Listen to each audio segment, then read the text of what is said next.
बिहार सरकार किसानों की आय वृद्धि के लिए उद्यानिकी को सशक्त माध्यम के रूप में विकसित कर रही है। इसी क्रम में नींबू की बागवानी को राज्य में एक लाभकारी और टिकाऊ फसल के रूप में बढ़ावा दिया जा रहा है।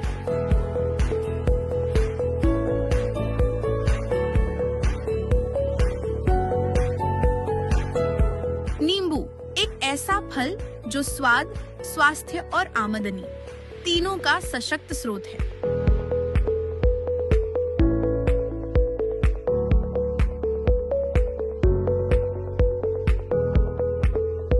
विटामिन सी से भरपूर नींबू न केवल घरेलू उपयोग में बल्कि औषधि, प्रसंस्करण और बाजार में भी अत्यधिक मांग रखता है। बिहार की उपजाऊ मिट्टी और अनुकूल जलवायु नींबू की बागवानी को किसानों के लिए एक स्थायी और लाभकारी विकल्प बनाती है।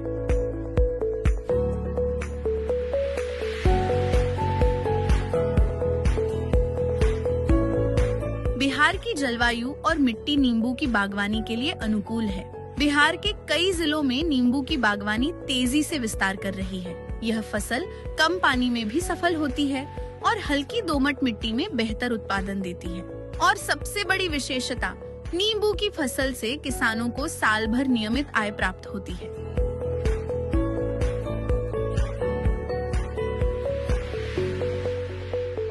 छोटी सी जमीन में अधिक से अधिक उपार्जन करके परिवार को भरण पोषण के लिए हमने नींबू को चुना। नींबू से क्या है कि इसमें पूंजी एक बार लगाने के टाइम में थोड़ा अधिक जरूर लगा, लेकिन बाद में चल करके जब इससे नींबू हार्वेस्टिंग होना चालू हो गया, टूटना चालू हो गया, तो परंपरागत खेती से कहीं 4-5 गुना अधिक इसमें प्रॉफिट नजर आ रहा है। इसलिए हमने नींबू का खेती को प्राथमिकता दी और इसको लगाया। अधिक उत्पादन के लिए प्रमाणित पौधशालाओं से उन्नत किस्मों के पौधे ही लगाएं। रोपण का सर्वोत्तम समय जून से जुलाई अथवा फरवरी से मार्च है। कृषि विभाग के अंतर्गत आत्मा के माध्यम से किसानों को नींबू बागवानी का नियमित प्रशिक्षण दिया जा रहा है। इन प्रशिक्षणों में रोपण विधि, खाद्य प्रबंधन, रोग कीट नियंत्रण एवं विपणन की जानकारी दी जाती है।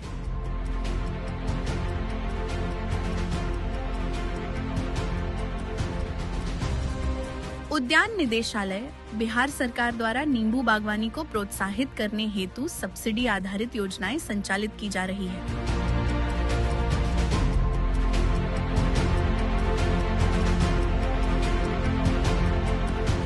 इन योजनाओं के तहत पौधरोपण, ड्रिप सिंचाई एवं मल्चिंग पर अनुदान उपलब्ध कराया जा रहा है।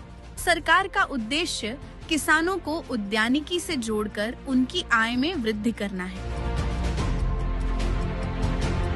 किसी भी पौधा को फ्लड सिस्टम से पानी ना दे करके यदि ड्रिप इरिगेशन के माध्यम से पानी देंगे तो मनो अनुकूल उसको मॉइस्चर भी मिलता है और मिट्टी सील्ड नहीं होती है।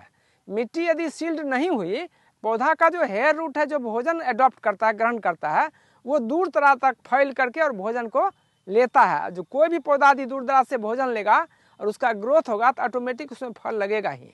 कुछ करने से पहले तकनीकी को जान लो, कुछ भी कठिन नहीं है, डंका बजा के कह दो।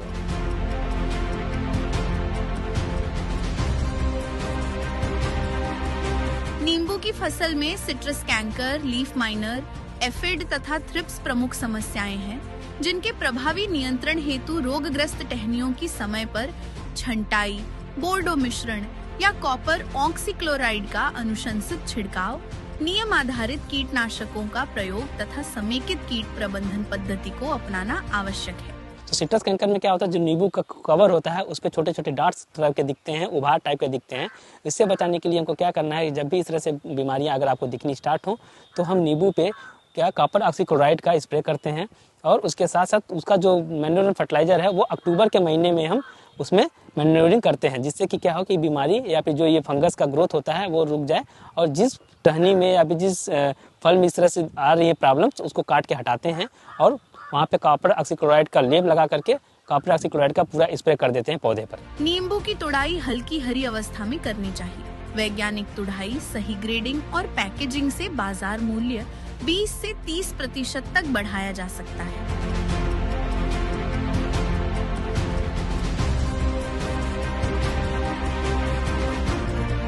बिहार सरकार की योजनाएं, वैज्ञानिक तकनीक, प्रभावी मार्गदर्शन एवं बाजार से जुड़ाव के माध्यम से किसानों की सक्रिय सहभागिता नींबू की बागवानी को आत्मनिर्भर किसान और समृद्ध बिहार की दिशा में एक सशक्त एवं स्थायी आधार प्रदान कर रही है।